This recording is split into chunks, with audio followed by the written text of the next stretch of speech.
Shalom saudara-saudara yang dikasihi oleh Tuhan. Setiap berkat yang Tuhan berikan kepada kita tentulah Tuhan ingin memampukan kita untuk kita boleh berkarya bagi Dia. Menjadi saluran berkat daripada Dia dan memuliakan nama Tuhan. Salam jumpa dalam program Tuhan adalah Gembalaku. Apakah yang kita andalkan di dalam kehidupan kita? Banyak orang berpikir seperti ini. Jika saya menjadi kaya, maka saya akan berbuat ini, berbuat itu. Atau yang berkata begini, jikalau saya menduduki jabatan itu, tentu jabatan yang tinggi, maka saya akan berbuat ini dan berbuat itu. Mungkin juga ada yang berkata seperti ini. Jikalau saya bisa kuliah dan saya lulus dari kuliah itu, maka saya akan berbuat ini dan berbuat itu. Saudara, apa yang dikatakan ini tidaklah mutlak salah. Ada baiknya orang punya cita-cita. Namun yang perlu kita pertanyakan adalah, apa yang dibalik pemikiran kalimat-kalimat seperti ini? Apakah kalimat-kalimat seperti ini mengindikasikan bahwa jikalau seseorang itu mencapai kerinduannya seperti itu, kerinduannya itu mutlak sanggup memampukan dia melakukan ini dan itu? Ataukah asumsi ini bukanlah asumsi yang tepat? Ada kalanya ketika hal itu sudah tercapai, dia pun tidak dapat berbuat ini dan itu. Mari kita membaca firman Tuhan dari Keluaran pasal 2 ayat 11 sampai 22. Pada waktu itu ketika Musa telah dewasa, ia keluar mendapatkan saudara-saudaranya untuk melihat kerja paksa mereka. Lalu lihatnyalah seorang Mesir memukul seorang Ibrani, seorang dari saudara-saudaranya itu. Ia menoleh ke sana ke sini dan ketika dilihatnya tidak ada orang, dibunuhnya orang Mesir itu dan disembunyikannya mayatnya dalam pasir. Ketika keesokan harinya ia keluar lagi, didapatinya dua orang Ibrani tengah berkelahi. Ia bertanya kepada yang bersalah itu, "Mengapa engkau pukul temanmu?" Tetapi jawabnya, "Siapa yang mengangkat engkau menjadi pemimpin dan hakim atas kami? Apakah engkau bermaksud membunuh aku, sama seperti engkau telah membunuh orang Mesir itu?" Musa menjadi takut, sebab pikirnya tentulah perkara ini telah diketahui. Ketika Fir'aun mendengar tentang perkara itu, dicarinya ikhtiar untuk membunuh Musa. Tetapi Musa melarikan diri dari hadapan Fir'aun dan tiba di tanah Midian. Lalu ia duduk-duduk di tepi sebuah sumur. Adapun imam di Midian itu mempunyai 7 anak perempuan. Mereka datang menimba air dan mengisi palungan-palungan untuk memberi minum kambing domba ayahnya. Maka datanglah gembala-gembala yang mengusir mereka. Lalu Musa bangkit menolong mereka dan memberi minum kambing domba mereka. Ketika mereka sampai kepada Rehuel, ayah mereka, berkatalah ia, "Mengapa selekas itu kamu pulang hari ini?" Jawab mereka, "Seorang Mesir menolong kami terhadap gembala-gembala. Bahkan ia menimba air banyak-banyak untuk kami dan memberi minum kambing domba." Ia berkata kepada anak-anaknya, "Di manakah dia? Mengapakah kamu tinggalkan orang itu? Panggillah dia makan." Musa bersedia tinggal di rumah itu, lalu diberikannya Rehuela, Sipora anaknya kepada Musa. Perempuan itu melahirkan seorang anak laki-laki, maka Musa menamainya Gersom, sebab katanya, "Aku telah menjadi seorang pendatang di negeri asing." Saudara yang dikasihi oleh Tuhan, Musa adalah seorang Ibrani yang diangkat menjadi anak oleh putri Fir'aun. Satu hak istimewa yang dialami oleh Musa. Bahkan dia mungkin satu-satunya orang Ibrani yang diangkat menjadi anak oleh putri Fir'aun. Bukan itu saja. Musa juga mendapat hak istimewa. Meskipun dia diangkat menjadi anak putri Fir'aun, tetapi dia tetap diasuh oleh ibunya. Karena ibunya menjadi inang penyusu bagi dia. Dan oleh karena itu, Musa sering sekali bergaul dengan ibunya, seorang Ibrani. Maka Musa punya kesadaran akan identitasnya. Dia bukan orang Mesir. Dia adalah orang Ibrani.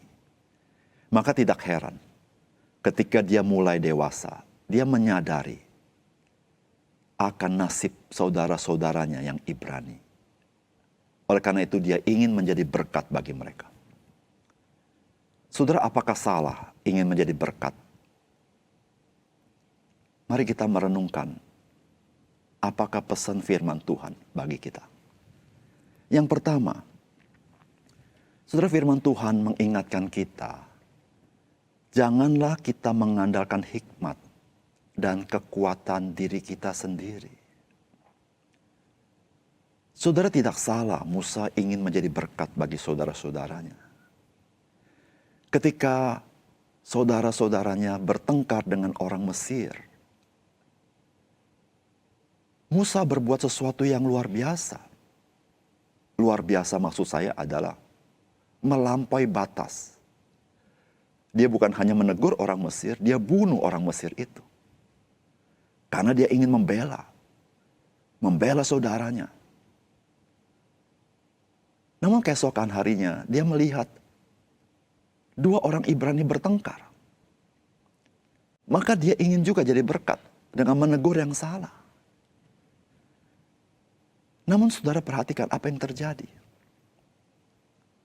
Musa tidak bisa menjadi berkat bagi orang Ibrani. Bahkan Musa harus lari dari Fir'aun. Saudara yang kasih dalam Tuhan, kita seringkali ingin berbuat yang baik. Kita seringkali ingin melakukan sesuatu bagi orang lain. Kita ingin sekali membela orang lain. Kita ingin sekali jadi berkat bagi orang lain. Saudara, itu adalah niat yang baik, niat yang luhur. Namun peringatan firman Tuhan hari ini kepada kita adalah, kita memang dipanggil untuk jadi berkat. Namun kita dipanggil untuk berpaut kepada Tuhan, kepada kekuatannya dan kepada hikmatnya. Bukan kepada hikmat dan kekuatan kita. Ketika kita mencoba melakukan pekerjaan Tuhan dengan hikmat dan kekuatan kita, kita akan menemui kita tidak sanggup. Saudara yang kasih dalam Tuhan, marilah kita mempunyai niat yang baik, namun kita melakukannya dengan cara Tuhan. Dan kita bisa melihat bagaimana Tuhan menyertai apa yang kita kerjakan.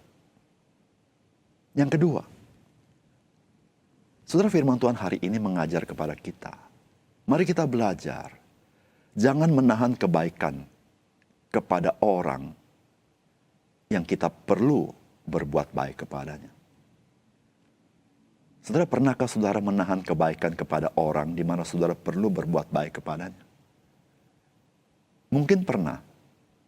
Yang tahu hanyalah diri kita masing-masing. Karena kita tidak rela melakukannya, bukan? Atau kita tidak mau. Meskipun kita sempat dan kita mampu. Firman Tuhan hari ini mengajar kita jangan membiasakan seperti itu. Saudara, Musa lari dari Fir'aun ke tanah Midian. Di situ dia berjumpa dengan anak-anak daripada imam Midian. 7 perempuan. Mereka membawa kambing domba. Tapi waktu mereka mau kasih minum, mereka dihalau oleh gembala-gembala. Dan Musa, dia tidak menahan kebaikan dengan 7 perempuan yang dia tidak kenal itu. Dia membela perempuan-perempuan itu. Saudara perhatikan, Musa tidak berharap apapun dari apa yang dia perbuat. Namun apa yang dia perbuat, itu perbuatan yang baik, yang dia tidak pernah tahan daripada orang lain. Saudara, mari kita belajar, tidak pernah menahan kebaikan kepada orang yang memang kita perlu berbuat itu kepadanya. Karena Tuhan bisa pakai kita dimanapun kita berada, saudara. Siapapun yang ketemu dengan kita, Tuhan, Dia sedang bekerja melalui hidup kita. Dan tidak pernah ada sesuatu yang sifatnya kebetulan. Namun semuanya ada di dalam pimpinan dan rencana Tuhan. Berbuatlah baik selama kesempatan itu masih ada dalam hidup kita. Yang ketiga, setelah firman Tuhan memberitahukan kepada kita, meskipun kita tidak mengharapkan balas budi dari kebaikan yang kita lakukan, tetapi Tuhan dapat membuka kesempatan lebih luas bagi kita melalui apa yang kita lakukan. Saudara, ini yang dialami Musa. Saya yakin Musa tidak berharap balas budi daripada orang tua 7 perempuan muda itu.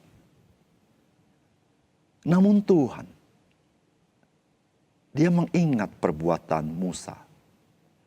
Dan Tuhan menggerakkan orang tua daripada 7 gadis ini, mengundang Musa makan di rumahnya. Saudara-saudara, peristiwa ini adalah permulaan bagaimana Allah bekerja untuk menyelamatkan bangsa Israel. Saudara yang kasih dalam Tuhan, mari kita berbuat baik dengan tulus, tidak mengharapkan balas budi. Karena kita percaya, kita melakukannya semata-mata untuk Tuhan. Semata-mata karena kita ingin mengasihi Tuhan. Namun sejauh kita mengenal Tuhan, Tuhan tidak pernah, tidak memperhitungkan apa yang kita perbuat. Dia akan bekerja, membuka kesempatan lebih luas, supaya hidup kita semakin dipakai oleh Dia. Maukah saudara? Mari kita berdoa. Bapa surga, kami bersyukur untuk firman Tuhan yang sangat indah yang kami baca hari ini. Bagaimana Tuhan Engkau bekerja dalam kehidupan setiap orang-orang percaya. Dan setiap apa yang kami perbuat, Tuhan berkati. Ya Tuhan, terima kasih. Biarlah kami senantiasa mengambil kesempatan untuk melakukan yang baik. Sehingga kami juga masuk dalam rencana Tuhan. Kami dengan tulus melakukannya. Namun Tuhan sendiri yang akan membalas dengan memberkati, bukan untuk semata-mata kepentingan kami, tetapi supaya kami boleh masuk dalam rencana Tuhan yang agung, yang mulia itu, yaitu rencana keselamatan di dalam Engkau. Terima kasih untuk firman-Mu Tuhan. Dalam nama Tuhan Yesus kami berdoa. Amin.